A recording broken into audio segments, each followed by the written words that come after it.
ఎంత ఎదిగినా ఒదిగి ఉండమని చెప్తారు పవన్ కళ్యాణ్. ఆయన అత్తారింటికి దారేది సినిమా డైలాగ్ ఏంటి? బాగా ఫోకస్ అయినటువంటిది, ఫేమస్ అయినటువంటి డైలాగు, ఎక్కడ నెగ్గాలో కాదు ఎక్కడ తగ్గాలో తెలియాలి అన్నటువంటిది. ఆయన ఈ తరపు కుర్రోళ్ళకి అది నేర్పే ప్రయత్నం చేస్తున్నారు.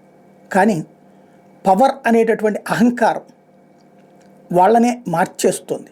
దానికి సజీవమైన సాక్ష్యం ఇప్పుడు నా పక్కన బాక్స్లో కనబడుతున్నటువంటి ఉదంతం. ఒకసారి గుర్తుకు తెచ్చుకుంటే ఆ మధ్యన పేపర్లో ఒక ఇది హైలైట్ అయింది, సోషల్ మీడియాలో ఒకటి వైరల్ అయింది. ఒక అబ్బాయి జనసేనకు సంబంధించినటువంటి అతను, ఏముంది పోలీసు స్టేషన్కి వెళ్ళాను, అక్కడ ఎదురుగుండా డబ్బులు పెట్టాను, ఎస్ఐ ఎదురుగుండా, నిమిషాల మీద బయటకు వచ్చేసాను, ఎవడు మనల్ని పేగలిగేది ఏం లేదు అని మాట్లాడిన వీడియో వైరల్ అయింది, ఆడియో. ఏంటది అంటే ఒక అతన్ని కొట్టాడు అతను. ఆ కొట్టినటువంటి కేసు మీదన అతను కంప్లైంట్ పెట్టాడు. ఆ పెట్టినటువంటి కంప్లైంట్ పెట్టిన దాన్ని విత్డ్రా చేయమని చెప్పేసి ఆ కంప్లైంట్ పెట్టిన అతని మరదల్ని సచివాలయంలోనే పిలిచి బెదిరించినటువంటి సంఘటన అది హైలైట్ అయింది. అప్పుడు ఈ ఉదంతం అంతా అప్పుడు బాగా పేపర్లలో కూడా వచ్చింది, హైలైట్ అయింది. అయితే ఈ విషయంలో ఇప్పుడు మనం చూస్తున్నటువంటిది, ఈ కంప్లైంట్లు పక్కన ఫోటోలు ఇచ్చారు చూడండి, ఇవన్నీ ఆ అమ్మాయి వెళ్ళి జనసేన కార్యాలయంలో కంప్లైంట్ ఇచ్చింది, నాయకులకు కంప్లైంట్ ఇచ్చింది, ఏది క్రమశిక్షణ సంఘానికి సంబంధించినటువంటి వాళ్ళకి. ఎన్ని చేసినా న్యాయం జరగట్లేదు. పవన్ కళ్యాణ్ ఆడపిల్లలకి న్యాయం చేస్తానని ఒక పక్కన చెప్తుంటే, ఆడపిల్లలకి అన్యాయం చేస్తున్న వాళ్ళు పార్టీలోనే ఉన్నారన్నటువంటి పాయింట్ ఇక్కడ. అసలు విషయం ఏంటంటే ఇక్కడ అందరూ జనసేన వాళ్ళే, బాధితురాలు జనసేనే, అతను తన్నులు తిన్న అతను జనసేనే, తన్నిన అతను జనసేనే. గొడవ ఏంటి అంటే ఇక్కడ ఈ వివాదానికి సంబంధించినటువంటి అసలు విషయం, పత్తి నరసింహస్వామి అనే అతను, ఈ చిన్ని శ్రీరాములు అనేటటువంటి వ్యక్తి మండల ఇది చిన్ని శ్రీరాములు అనేటటువంటి వ్యక్తి ఏమో అక్కడ లోకల్గా పంచాయతీకి సంబంధించిన అధ్యక్షుడు, మండల అధ్యక్షుడు ఇంకొక అతను ఉన్నాడు. ఆ మండల అధ్యక్షుడికి ఇతను బాగా నమ్మిన బంటి చిక్కాల వేణు అనేటటువంటి ఆయన. ఇతను ఏం చేసినా వెనకేసుకొస్తాడు ఈ శ్రీరాములు చిన్ని అనేటటువంటి అతనితో. ఈ తప్పు జరిగినప్పుడు కింద స్థాయిలో తప్పు చేస్తుంటే ఆ నాయకుడిని సరిచేయాల్సిన బాధ్యత పైన వాళ్ళు, మండలాధ్యక్షుడు కూడా సరిగ్గా చేయకపోతే పైన జిల్లా వాళ్ళు చేయాలి. కానీ ఇక్కడ ఏమీ చెయ్యకపోవడం అన్నటువంటి ఇష్యూ. ఇప్పుడు ఈ చిన్ని అనేటటువంటి వ్యక్తి వెళ్ళి పత్తి నరసింహస్వామిని కొట్టాడు పార్టీలో ఇంటర్నల్ ఇష్యూ దగ్గర. ఆ కొట్టినందుకు అతనికి 4 కుట్లు పడ్డాయి. అతను పోలీస్ కంప్లైంట్ పెట్టాడు. కంప్లైంట్ పెడితే ఈ చిన్ని అనే అతని మీదన కంప్లైంట్ రిజిస్టర్ అయింది. ఆ కంప్లైంట్ విత్డ్రా చేసుకోమని అతన్ని అడిగితే చేసుకోవట్లేదు. అతన్ని బెదిరించడం కోసం వాళ్ళ మరదలు అక్కడే బిల్ కలెక్టర్గా పంచాయతీలో పనిచేస్తుంది, అంటే పన్నులు ఇవి కట్టించుకునేటటువంటి బిల్ కలెక్టర్గా. ఆమెని టార్గెట్ చేశారు. ఏకంగా సచివాలయంలో పైన ఎంఆర్ఓ గారి మీటింగ్ జరుగుతుంటే కింద సచివాలయంలోని ఒక రూమ్లోకి తీసుకువెళ్ళి అక్కడ వార్నింగ్లు ఇచ్చినటువంటి దృశ్యం ఒకసారి చూద్దాం. అక్కడ ఈ అమ్మాయి ఏం చేసింది, ఈ అమ్మాయి ఒరిజినల్గా చెప్పాలంటే ఆ వకీల్ సాబులోని బాధితురాళ్ల టైపు తెగించి పోరాడుతున్నటువంటి అమ్మాయి అనమాట. అమ్మాయి అక్కడ వాళ్ళు తిడుతున్నవి అంత రికార్డు చేసింది వీడియో. ఆ టైంలో లోపల ఎంత దారుణంగా అంటే ఏకంగా ఏం చేద్దాం అసలు ఈ అమ్మాయిని ఎందుకు విత్డ్రా చేసుకోదో చూద్దాం అని బెదిరించినటువంటి సంఘటనకు సంబంధించి సీసీటీవీ ఫుటేజ్ వాళ్ళు లోపలికి వెళ్ళినటువంటి అదే సందర్భంలో అక్కడ రికార్డు చేసినటువంటి ఆడియో కూడా విందాం.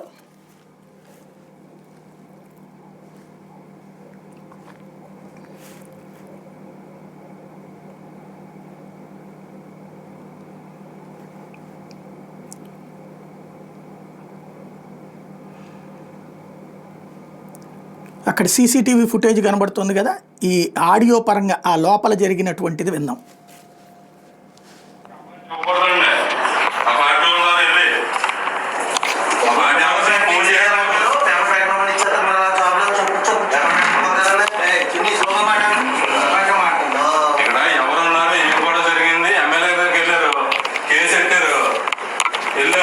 సెక్షన్ తీయమన్నాను, ఎస్ఐ రాకండి తీయనన్నాడు, ఎంత కావాలని అడిగాను అంతే, రెండో మాట రాలేదు.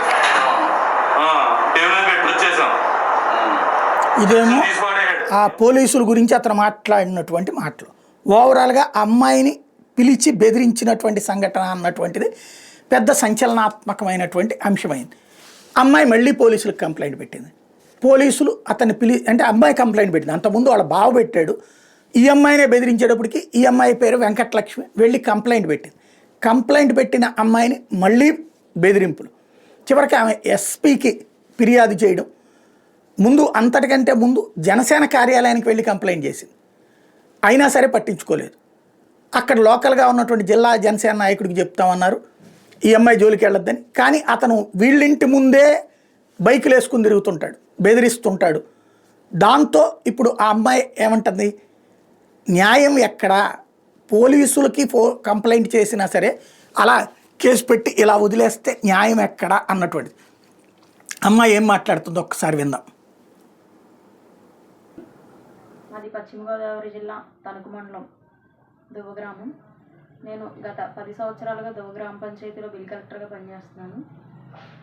గతంలో మా బావగారికి గ్రామాధ్యక్షుడైన శ్రీరాములు చిన్ని గారికి పార్టీ విభేదాల్లో జనసేన పార్టీ గ్రామాధ్యక్షుడు శ్రీరాములు చిన్ని గారికి మా బావగారికి చిన్న విభేదం జరిగింది, గొడవ జరిగింది. దాంతో తణుకు రూరల్ పోలీస్ స్టేషన్లో కేసు నమోదు చేశారు. ఆ పార్టీ విభేదాల్లో గత ఏడాది నుంచి కూడా నన్ను చాలా ఇబ్బంది పడుతున్నారు. శ్రీరాములు చిన్ని, మండల అధ్యక్షులు చిక్కాల వేణు, గ్రామాధ్యక్షుడు శ్రీరాములు చిన్ని ఇద్దరు కూడా నన్ను చాలా ఇబ్బంది పడుతున్నారు గత ఏడాది నుంచి కూడా. అయితే మొన్న 28వ తారీఖుని కేసు విత్డ్రా చేసుకుంటావా లేకపోతే నీ ఉద్యోగం తీసేయమంటావా అని సచివాలయంలో తలుపులు వేసి నన్ను నిర్బంధించి నానా దుర్భాషలాడారు. ఒక ఆడపిల్లని తలుపులేసి నిర్బంధించడం అనేది ఎంత తప్పు అయినా సరే ఒక ఆడపిల్లతో ఎలా మాట్లాడుతున్నామో తెలియకుండా వాళ్ళు ఇష్టం వచ్చినట్టు దుర్భాషలాడారు. ఎవడు పిలిస్తే వాడు వెనకాల వెళ్ళి కంప్లైంట్లు ఇస్తావా అని చెప్పేసి నా క్యారెక్టర్ మీద కూడా తప్పుగా మాట్లాడారు.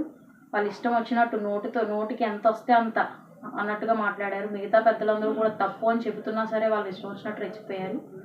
వాళ్ళ మీద జనసేన పార్టీ తరఫు నుంచి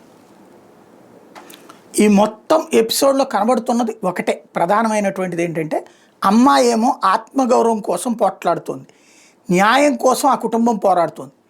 తన్ని చివరికి కుట్లు పడేటటువంటి గాయాల పాలైనటువంటి ఆ స్వామికి న్యాయం జరగాలన్నటువంటిది వాళ్ళు కోరుకుంటే, ఆ కేసు విత్డ్రా చేయించడం కోసం అని చెప్పి బెదిరింపులకి పాల్పడి ఏకంగా దౌర్జన్యానికే పాల్పడితే, ఆ అమ్మాయి పట్ల తీవ్ర అసభ్యంగా ప్రవర్తిస్తే ఆ అమ్మాయి చివరికి పోలీసులను ఆశ్రయించింది, పార్టీని ఆశ్రయించింది. ఇంకెక్కడ న్యాయం అని ప్రశ్నిస్తోంది. వకీల్ సాబ్ అందరికీ న్యాయం చెప్తారు. సొంత పార్టీలో ఇట్లాంటి వాళ్ళని కంట్రోల్లో పెట్టాల్సిన అవసరం ఉంది. ఇదేంటంటే వేరే గొడవ కాదు, వేరే చోట కాదు, సొంత పార్టీలో తలెత్తుతున్నటువంటి ఇట్లాంటిది అహంకారపూరిత స్వభావాలతో ఉండేటటువంటి వ్యక్తులతో చాలా ప్రమాదకరం. అదే సందర్భంలో సేవాభావంతో ఉండేటటువంటి వాళ్ళని ప్రోత్సహించాల్సినటువంటి అవసరం ఉంది. పాపం పవన్ కళ్యాణ్ గారు చాలా కాలం పాటు కమిటీలు వేయకపోవడానికి కారణం అదే. గ్రౌండ్ లెవెల్లో నాయకులు చేసే తప్పు వల్ల పార్టీకి తప్పుడు పేరు వస్తుంది అన్నటువంటి ఉద్దేశంతో. ఇక్కడ పవన్ కళ్యాణ్ గారు ఎంత విధేయంగా ఉంటారో చూసి కూడా ఆయనలా ప్రవర్తించడం మానేసి ఎందుకు వీళ్ళు ఇలాంటి ప్రవర్తిస్తున్నారు అన్నటువంటిదే ఇక్కడ అసలు సమస్య. ఈ వ్యక్తి అంట ఇంతకుముందు అక్కడ ఏదో వీళ్ళ హెరాస్మెంట్కి అనేక మంది ఇబ్బంది పడ్డారు. అందులో ఒక అబ్బాయి ఆ మధ్యన పెట్రోల్ పోసుకుని ఆత్మహత్య ప్రయత్నం కూడా చేశాడట. గ్రామ ప్రాంతాలు అనేది చాలా ముఖ్యమైనటువంటి, గ్రామ ప్రాంతాల్లో వ్యక్తుల యొక్క స్వభావం ఆ వ్యక్తికి కాదు వర్తించేది, ఆ వ్యక్తి రిప్రజెంట్ చేసే పార్టీకి వర్తిస్తుంది. పార్టీకి బ్యాడ్ నేమ్ వస్తుంది. ఇట్లాంటిది జాగ్రత్తగా ట్యాకిల్ చేయాల్సిన అవసరం ఉంది. నేను ఇందులో నిజానిజాలను అయితే నిర్ధారించటం లేదు, ధృవీకరించట్లేదు. బట్ వచ్చిన ఆరోపణ, సమాధానం, విషయం ఇది. ఇక్కడ కావాల్సిందల్లా పార్టీ సీరియస్గా ఈ అంశం మీద దృష్టి సారించి అక్కడ న్యాయం చేయాల్సినటువంటి అవసరం ఉంది. ఇట్లాంటి సంఘటనలు ఇంకొక చోట పునరావృతం కాకుండా బిహేవియర్ ఆఫ్ ద లీడర్స్ జాగ్రత్తగా ఉండేలా చూసుకోవాల్సిన అవసరం ఉంది. బాధ్యతగా ఉండే వాళ్ళకి హ్యాట్స్ ఆఫ్. బాధ్యత రహితంగా వ్యవహరించేవాళ్ళు సొంత పార్టీకి వెన్నుపోటు పొడుస్తున్నారని గుర్తుపెట్టుకోవాల్సి ఉంది.